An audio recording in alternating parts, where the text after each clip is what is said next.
सो CDS को सिर्फ 5 दिन बचे हैं एंड अगर आप ये फ़ील कर रहे हो कि इंग्लिश में आपके मार्क्स नहीं बढ़ रहे, मार्क्स अच्छे नहीं आ रहे, ढंग से पेपर अटेम्प्ट नहीं हो रहा, तो ये वीडियो आपकी I can assure you guys that कि अगर ये वीडियो आप लास्ट तक देख लोगे, इसकी बारीकियाँ समझोगे, टेक्निकैलिटीज़ समझोगे, तो you will be actually able to score good in. सबसे पहले मैं ये बात करना चाहूँगा कि English is the most important subject and English ऐसी चीज़ है कि अगर आप 70 प्लस जाते हो इंग्लिश में या 80 प्लस जा रहे हो if you are a woman, तो मैं बता रहा हूँ आपके लिए नेक्स्ट प्रोसेस जो है वो बहुत आसान हो गया। अब ये इंश्योर करने के लिए अच्छी तैयारी तो चाहिए, no doubt in that, but exam के दिन आप क्या कर रहे हो वो ज्यादा मैटर करता है। डी डे, आपका जो डी डे होता है ना, इस पे आप क्या चीज कर रहे हो, किस तरीके से आपने अपने डी डे को जिया, कैसे पेपर करा, किस माइंडसेट से करा, क्या कॉन्फिडेंस था, तो ये चीजें जो है बहुत मैटर। अब थोड़ी-सी अवेयरनेस क्रिएट करना चाहूँगा बिकॉज़ अवेयरनेस जो है, वो कॉन्फिडेंस क्रिएट करती है। तो confident aspirant is always better than an aspirant जो कि अवेयर नहीं है और कॉन्फिडेंट नहीं है, ठीक है? तो कॉन्फिडेंस बहुत ज़रूरी है। सबसे बड़ा हथियार एक इंसान का कॉन्फिडेंस होता है, ये जो आप चीज़ नोट करना। अब अवेयरनेस क्या है कि आपका एग्ज़ाम रीडिंग, वोकैब्युलरी और ग्रामर से आता है, राइट? तो वोकैब जो है आजकल के ट्रेंड के अनुसार सबसे ज़्यादा इम्पोर्टेंट चीज़ होगी, मोस्ट इम्पोर्टेंट। आपको पता ही होगा ये, राइट? तो आप एक्सपेक्ट करके चलो। अब देखो एक्सपेक्टेशन करना बहुत ज़रूरी है। एक्सपेक्ट जब एक कॉम्पिटिटिव एग्ज़ाम में एक्सपेक्टेशन होती है, तो ऐसे करा करो कि एग्ज़ाम बहुत ही गंदा आएगा, डिफिकल्ट आएगा। Because lowest of low expect करके चलोगे और एग्ज़ाम हल्का आ गया, तो कॉन्फिडेंस बढ़ जाता है। तो एक्सपेक्ट करके चलो कि वोकैब बेस्ड एग्ज़ाम आएगा। एक्सपेक्ट करके चलो कि गंदा एग्ज़ाम आएगा एंड एक्सपेक्ट करके चलो कि आपको ढूँढ-ढूँढ के क्वेश्चन करने पड़ेंगे। That's it.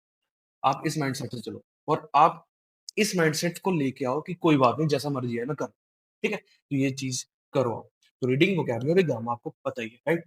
अब एक और चीज़ मैं इस वीडियो में एक तो टेक्निकैलिटीज़ की और थोड़ी-सी टिप्स एंड ट्रिक्स की तो बात करूँगा ही करूँगा।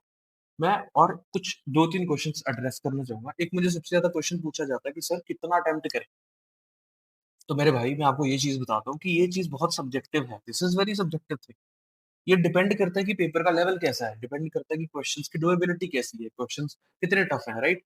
सो बट अगर मैं इसको ऑब्जेक्टिव आंसर दूँ, अगर मैं आपकी बदौलत इसको ऑब्जेक्टिव आंसर देना चाहूँ, अप्रॉक्सिमेट आंसर टू इट, सो मेरे एक्सपीरियंस के अनुसार अगर एक डिफिकल्ट एग्ज़ाम आता भी है ना, तो कम से कम 85 क्वेश्चंस तब भी डुएबल होते हैं, 80 टू 85 क्वेश्चन।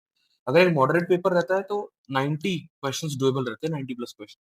और ईज़ी एग्ज़ाम में तो 100 क्वेश्चन डुएबल हो जाता है। तो आप ये समझना कि डुएबिलिटी एक फैक्टर है, तो ये आपकी अटेम्प्ट्स की रेंजेस हो सकती हैं, आप इस चीज़ को देखो। अब सबसे ज़्यादा मैटर करेगी आपकी एक्यूरेसी। अब अगर आप 85 मतलब फॉर एग्ज़ाम्पल अगर आप 85 क्वेश्चन अटेम्प्ट कर पा रहे हो, अगर आप कॉन्फिडेंट हो उसमें, तो इंश्योर करो कि कम से कम 90% एक्यूरेट हो। अगर आप 90 क्वेश्चन्स अटेम्प्ट कर पा रहे हो, तो ensure that at least 85% accurate हो। अगर आप 100 क्वेश्चन कर पा रहे हो कॉन्फिडेंटली, तो इंश्योर दैट कि आपकी 80% के इर्द-गिर्द मतलब ज़्यादा उससे मिनिमम आपके इतने एक्यूरेट होने चाहिए। तो इंश्योर दैट। अभी ये तो मैंने बहुत कम बोल दिया, बट बेसिकली एक्यूरेसी तो आपकी 80-90% होनी चाहिए। मैं ये आपको बोलना चाहूँ, ठीक है? क्योंकि 100 क्वेश्चन में से 20 गलत हो गए तो बहुत गलत चीज़ है। तो इस पे भी मैं ये बोलूँगा कि आप 85% तो लेके चलो। 85% इज़ योर एक्यूरेट। अगर आप 85 से ऊपर जंप करते हो तो 85% एक्यूरेसी तो होनी चाहिए आपकी, उससे नीचे नहीं होनी चाहिए। ये चीज़ समझो आप। 80% आप तब अफ़ोर्ड करोगे जब आप 110 पे जाओगे। तो एक्यूरेसी और अटेम्प्ट्स का मैं ये जवाब देना चाहूँ। उसके बाद अब मैं बात करूँगा थोड़ी-सी टेक्निकैलिटीज़ के बारे में, आपको पेपर कैसे अटेम्प्ट करना चाहिए। तो सबसे पहला आपका चीज़ जो आपने करनी है पेपर खोलते ही, वो ये है अपने स्ट्रॉन्ग टॉपिक्स करने हैं सबसे पहले। ये सभी बताते हैं, right? Do your strong topics, that's it.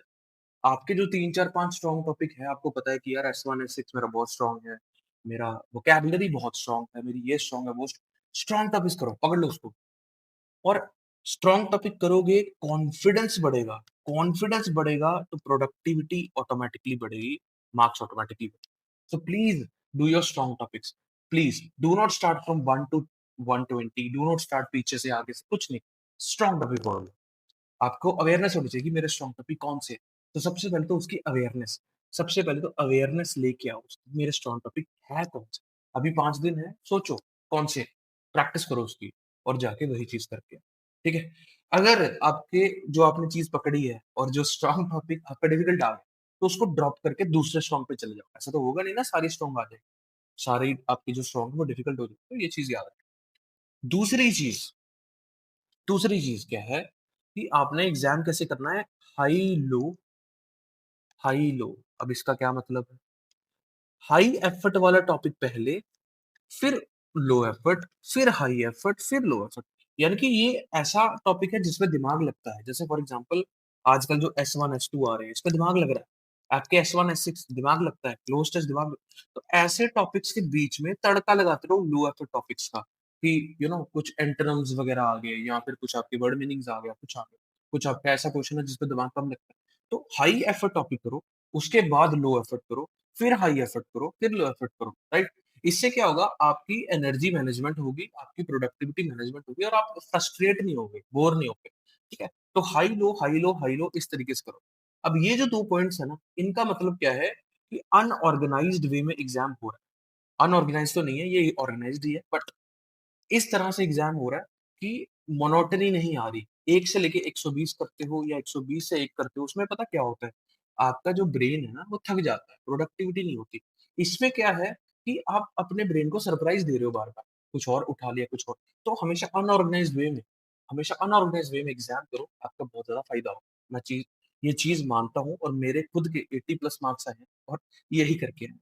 तो स्ट्रॉन्ग टॉपिक्स करो और high low, high low, high low इस तरीके से आप अपना एग्ज़ाम अटेम्प्ट। उसके बाद आप क्या चीज़ का फ़ायदा उठा सकते हो? उसके बाद मैं थोड़ा टेम्पटेशन के ऊपर जाऊँ। एलिमिनेशन करो। सबसे बड़ी दिक्कत सबसे बड़ी दिक्कत एक डिफेंस एस्पिरेंट की जो मैंने मेरे करियर में देखी है, वो ये है, बहुत ऑब्जेक्टिविटी की तरह सोचते हैं, बहुत ऑब्जेक्टिव सोचते हैं, सीधा-सीधा सोचते हैं। अगर क्वेश्चन आया है, तो क्वेश्चन को पढ़ा, नहीं आता, आता है, आता है। ऐसा थोड़ी होता है यार। ऑप्शंस किसी रीज़न के लिए ना वहाँ पे, ऑप्शंस को एलिमिनेट करो। 2 घंटे दिए हैं आपको, कुछ सोच-विचार करके दिए होंगे। मैंने सबसे बड़ी दूसरी प्रॉब्लम क्या देखी है कि लोग चाहते हैं कि हम इंग्लिश का पेपर 1 घंटे में कर लें। क्यों? मैं आपसे पूछता हूँ क्यों? Why do you want to do your exam in 1 and half hours?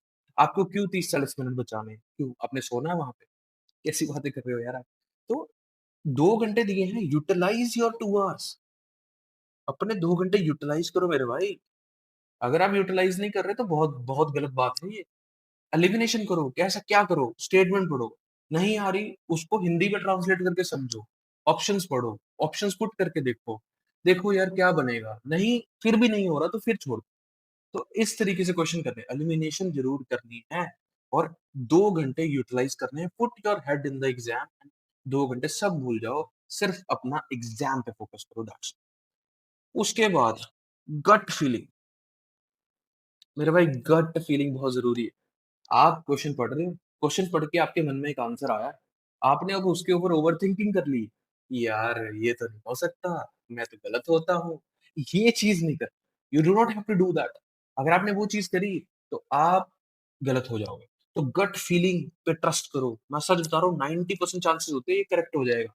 एक क्वेश्चन पढ़ के जो मन से आवाज़ आती है वो करेक्ट हो जाएगी, 90% चांसेस है। तो मेरी बात मानो, गट फीलिंग पे जाओ।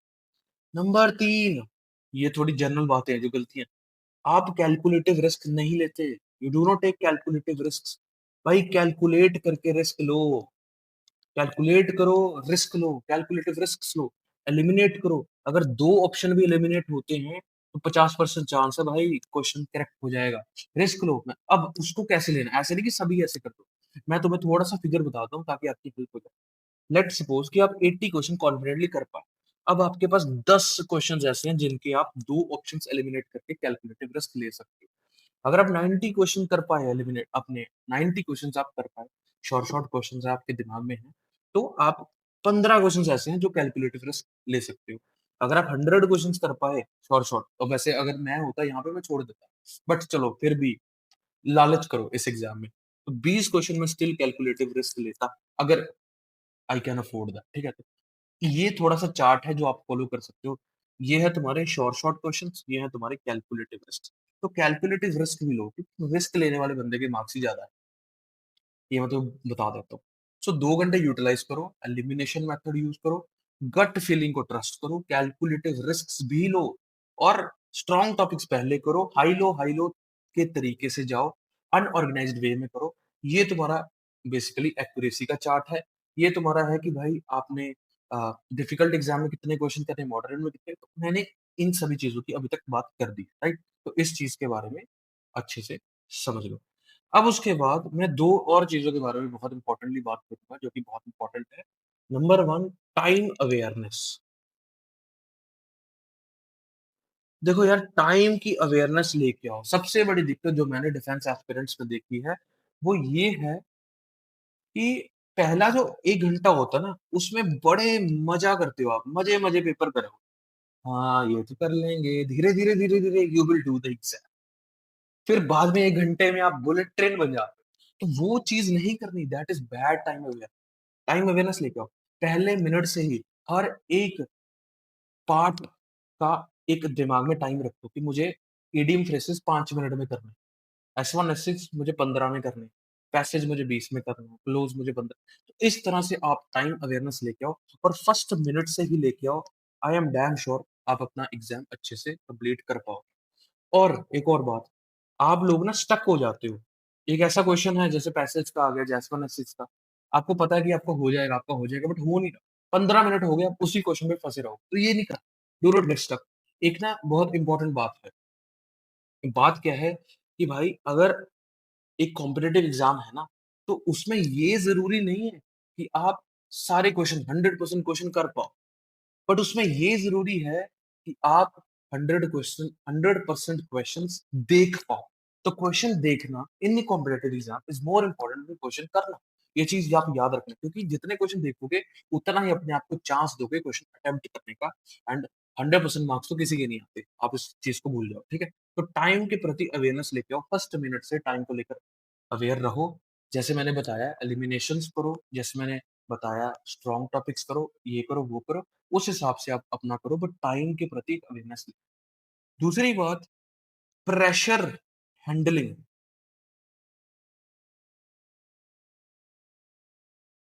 प्रेशर हैंडलिंग मेरे भाई, that is the most important, single most important. बहुत सारे ऐसे अच्छे-अच्छे एस्पिरेंट मैंने अपने जीवन में देखे जो प्रेशर हैंडल नहीं कर पाए और फौज नहीं जा पाए, आईएएस नहीं बन पाए। एक अच्छा मतलब बहुत सारे ऐसे लोग होते हैं जो प्रेशर हैंडलिंग नहीं कर पाते, क्रिकेटर नहीं बन पाते लोग, फुटबॉलर नहीं बन। ये ऐसे लोग हैं जो कि बहुत टैलेंटेड होते हैं, प्रेशर हैंडलिंग करना इज़ बहुत इम्पोर्टेंट, चाहे आप कोई भी हो। प्रेशर हैंडलिंग करो। एग्ज़ाम में भी अब प्रेशर होगा, उस प्रेशर को पहले तो एक्नॉलेज करो कि हाँ भाई, होगा प्रेशर तो क्या हो गया? होगा, सबको होगा। एक्नॉलेजमेंट करो। कुछ लोग तो एक्नॉलेज ही नहीं करते, नहीं-नहीं मुझे तो होता ही नहीं प्रेशर। अरे यार, सबको होता है, मेरे को खुद होता है प्रेशर, मेरे बच्चे पेपर दे प्रेशर तो होता ही है। प्रेशर को एक्नॉलेज करो। किसी चीज़ को नॉर्मलाइज़ कर दोगे, एक्नॉलेज करोगे तो वो चीज़ चुभने वो चुभना बंद कर देती है। A thing that is actually normalised will stop hurting, ये चीज़ है। तो प्रेशर हैंडलिंग पे फ़ोकस करो, एक्नॉलेज करो फर्स्ट। अब 2 ट्रिक्स होती हैं प्रेशर हैंडल करने की। पहला, प्रेशर को फ़ोकस में कन्वर्ट करो, यानी कि जितना प्रेशर पड़े, उतना ध्यान लगा दिया पेपर। दूसरा, प्रेशर को अवॉइड करो। गाना गाओ पेपर करते हुए, या फिर अपने मन को ये बोलो कि छोड़ो यार, हो गया, नहीं हुआ, नहीं हुआ। अपने मन को बाबू बनाओ, समझ रहे हो? तो अपने मन को बनाओ कि हो गया, कोई बात नहीं, करके चले जाएँगे, देख लेंगे, जैसा भी होगा, होगा। या तो अवॉइड कर लो प्रेशर को, या तो फ़ोकस, जैसे प्रेशर पड़ता फ़ोकस करो, जैसे प्रेशर पड़ता अग्रेसिव हो और फ़ोकस करो। तो ये चीज़, तो ये दोनों में से कोई भी चीज़ आप यूज़ करके देख लेना। मॉक टेस्ट दो अभी 4-5 दिन में, देख लेना। नहीं तो वहीं देख लेना करके।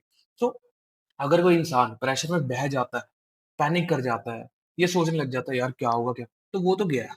तो पहले तो 2 घंटे कुछ नहीं सोचना, सिर्फ एग्ज़ाम करना और 2 घंटे क्वेश्चन्स पिक करने हैं, क्वेश्चन्स करते रहना और एग्ज़ाम को अच्छे से करना। तो ये सारी जो चीज़ें हैं ना, आप ये सारी चीज़ें यूटिलाइज़ कर सकते हो, एलिमिनेशन कर सकते हो, गट फीलिंग कर सकते हो। सारी चीज़ों के बारे में मैंने बात कर दी है जिससे आपका पेपर अच्छा होगा। लास्ट में सिर्फ यही चीज़ बोलूँगा, अब जो हो गया, हो गया। अब मैटर क्या करता है? डी डे पे आप कैसा परफॉर्म करो। So please ensure that you perform your level best and just ace this examination. All the best.